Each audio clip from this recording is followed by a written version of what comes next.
Noble Nook. Now this is Barnes & Noble's direct competitor to Amazon's Kindle. They're both priced at $259.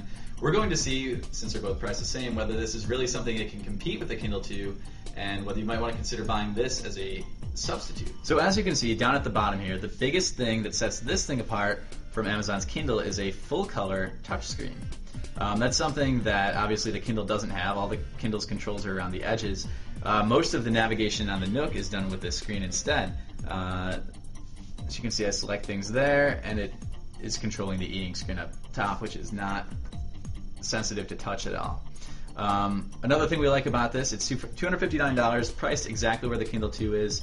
We think that's a pretty competitive price for an e-reader, especially considering probably the biggest benefit of both this and the Kindle 2, which is always-on wireless connectivity. You buy this thing, it's connected to a wireless network, it's for life, you don't pay any fees for it.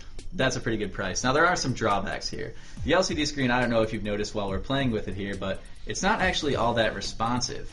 It's actually a little bit sluggish, and the user interface on this is not all that intuitive. We actually have had some crashes on here. It's just not a perky operating system. It feels a little bit slow, and you can also get a little bit confused as you're going through here.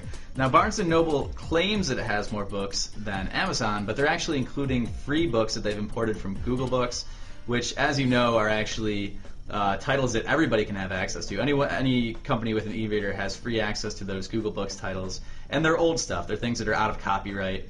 That's not to say they're not good, but it's not the best sellers that a lot of people want to read. And we found, when we compared this to the Kindle 2, that we actually found more bestsellers and more types of content that we wanted to read, blogs, magazines,